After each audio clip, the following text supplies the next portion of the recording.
They say be careful what you wish for, but what happens when your holiday dreams turn into a nightmare? Welcome to Creepy Canvas, where we bring you the darkest tales that linger long after the lights go out. Tonight's story is a chilling reminder that even the most innocent wishes can unleash unimaginable terror. This is White Christmas, a bone-chilling creepypasta that will make you think twice about dreaming of snow. Bundle up, because this one is colder than you could ever imagine. Let's dive in. White Christmas. Living in Lower Alabama, we rarely receive snow. I spent most of my life wishing for a white Christmas that never came. I have only seen snow twice in my 33 years here. I always wanted to share that with my two boys. I just knew that they would love to play in it. Now I find myself staring out my window at the mounds of that icy precipitation surrounding my home, regretting every wish I had ever made for a snow-covered Christmas. When I think about it, it really started in summer.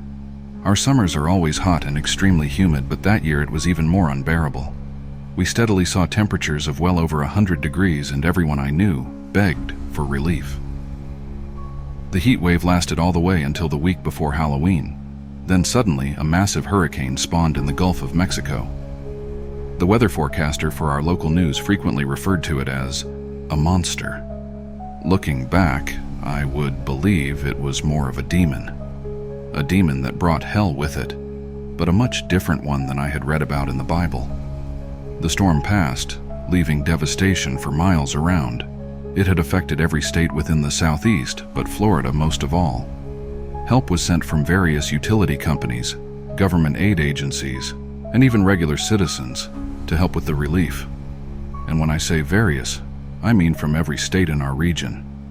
It was amazing to see the effort put forth to help the people that had lost everything. I am sure a lot of us thought that was the worst it could get. I wish that had been true, but that was when the rain started. As November came, we felt the first droplets in our tiny town. It was an odd occurrence, but not odd enough to raise any eyebrows. I mean, how bad could a couple days of rain be, right? The problem came when days turned into weeks, and low-lying areas became flooded. Homes in towns nearby were washed away in a matter of hours once the levees broke. My wife, Susan, constantly thanked God that our house was nestled on a high elevation among trees. I found myself thinking the same thing, but God had nothing to do with what happened. No God I could ever believe in any way. The week of Thanksgiving, the rain finally subsided, and I am sure that was something everyone would say they were thankful for. The problem was, what remained was the cold. That, in itself, was not strange, but the severity of it was. We saw temperatures close to freezing for the following week, and that was something we rarely saw until late January or early February. My oldest son, Jacob, began singing that silly song by Bing Crosby. My wife beamed at the thought of them seeing snow on Christmas Day. The foolish child in me felt the same. "The boys will finally get to see snow, Paul," Susan squealed. "I know, I can't wait to see Tommy waddling in it," I responded. Those words ring in my head even now. I have to fight back tears when I think of just how stupid I had been. We were so preoccupied with setting up decorations and buying presents that we were oblivious to what was happening all around us. The snow actually started falling the first week of December.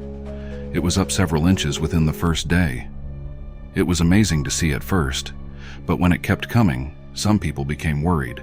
If you have never been in the South when it snows, you probably would not understand. You see, we are not prepared for that kind of weather. Everything shuts down. People stay home and rarely go out driving.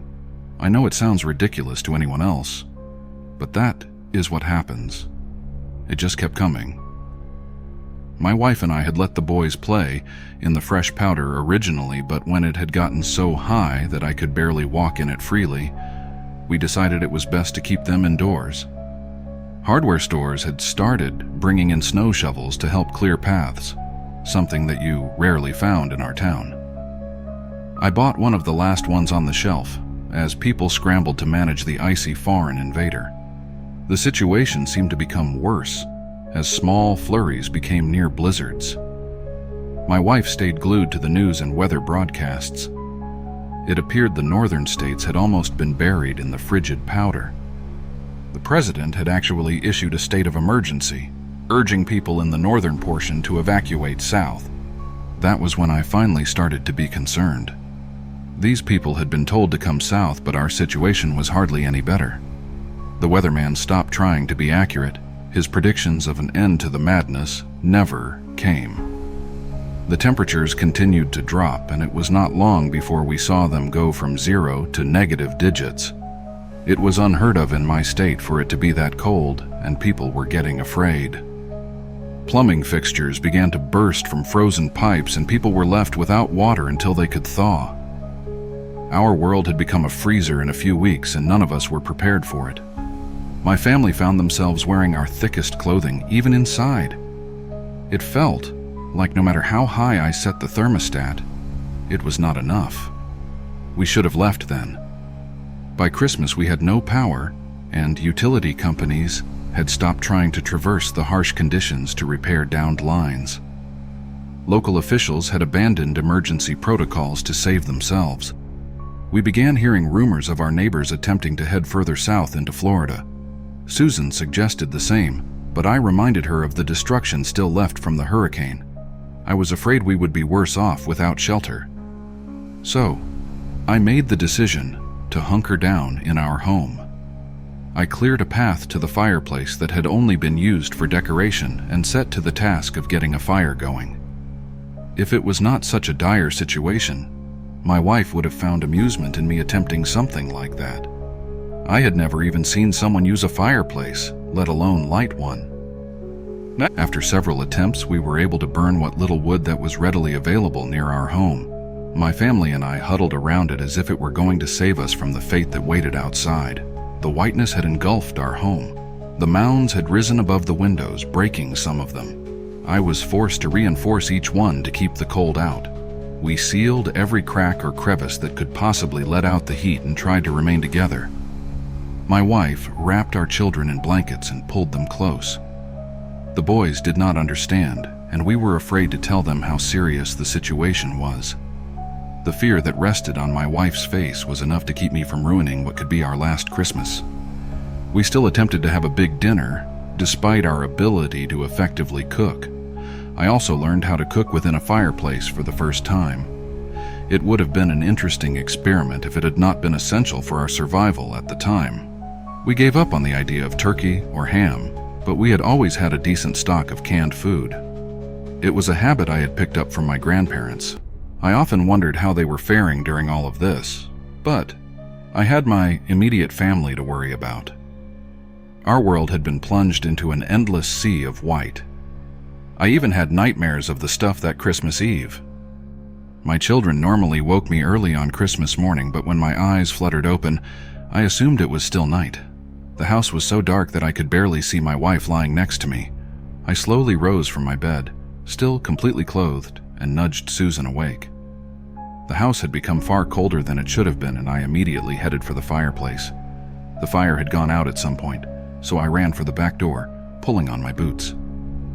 My aim was to gather more wood to get the fire going again, but as soon as the door cracked open, I was pelted with a mixture of snow and ice. It stung my face, and I cursed at the door while trying to shut it again. Our home had been buried in the vicious powder, and I finally understood why no light permeated the windows. My watch read 9 o'clock, but it felt much earlier. Susan stumbled into the living room, asking what I was doing. I told her what time it was, and confusion filled her eyes. She went for the window and was greeted with what I already knew. I do not remember ever seeing her quite so afraid, and the feeling was mutual. I buried my emotions down, though, knowing I had to be strong for my family. I told her to go check on the kids while I tried to get the fire going again. She disappeared down the hall, and I made my way to the dining room. The table and chairs had been passed down through my family for generations, but I knew it would have to be sacrificed. I set to dismantling the wooden chairs first, but was stopped by the sound of my wife's scream. I rushed through the hall, listening to the awful sound echo in my ears. I could feel tears forming in my eyes, but I pushed them back as I rounded the corner. She was grasping the doorframe of our children's room. We had put them together so that Jacob could help keep an eye on Tommy. I could see her body shaking as she stared into the room. Tears rolled over her cheeks as I turned to see inside. The window of their room had given to the weight of our captor, despite my attempt at strengthening it. Snow had buried the boys in the night, and that was when I noticed the flakes of white all over my wife's hands. Susan had attempted to uncover them, and I could see the pale blue skin of their faces, huddled together in Jacob's bed. It would have been a sweet scene if it were not for their skin tone, something Susan would have taken a picture of, but this was not that scene. I pulled Susan away as I tried to hold back the sick feeling in my stomach. I felt as though I could release what little Christmas dinner I had in me on the floor at any moment. Soon her sobs subsided, but when I looked into her eyes, she simply looked numb. I had never seen her this way, and I tried to break her from this trance she seemed to be in, but she said nothing.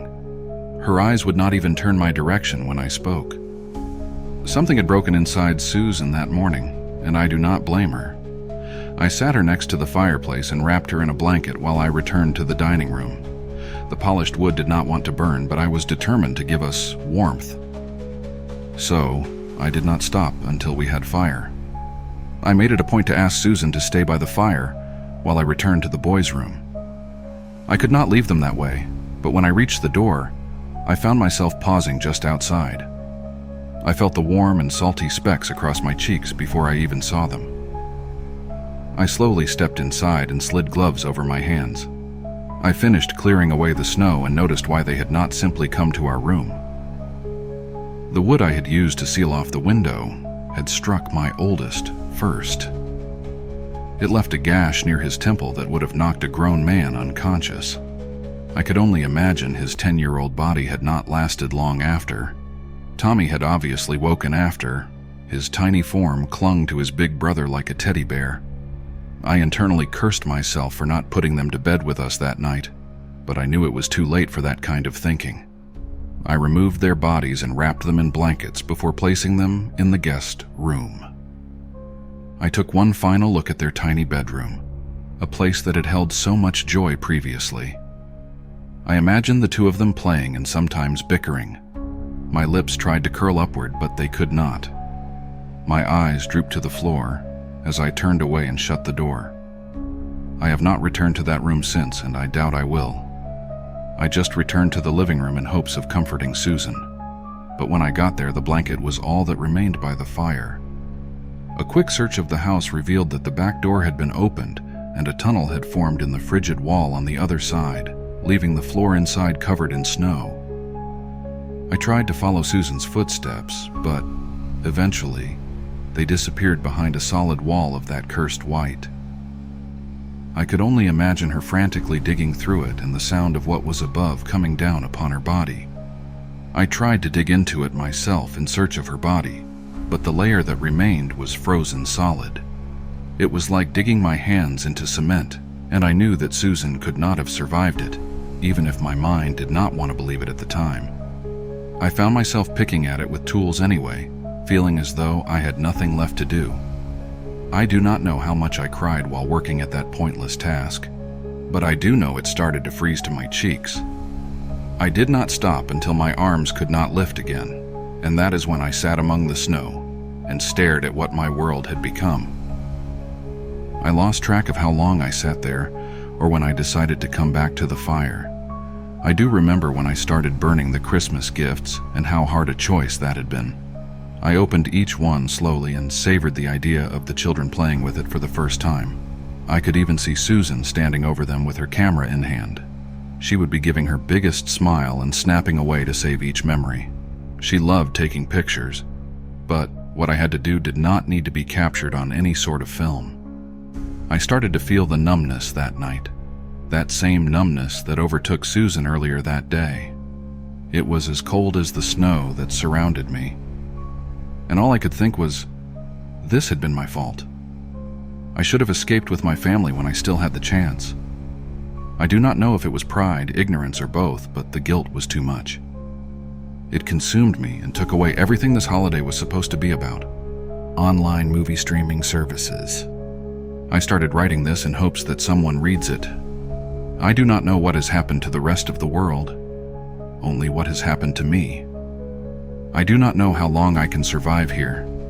My food is running low and I have run out of things to burn. I cannot even say for certain how long I have been here since my watch has stopped turning and I still cannot see the sun. I think I will try to dig myself out tomorrow, and if you do find this, know I did not simply give up. I just wish I had done this sooner. I am so sorry, Susan, Jacob, and Tommy. You deserved better than this. I hope you can forgive me. Sincerely, Paul Richardson.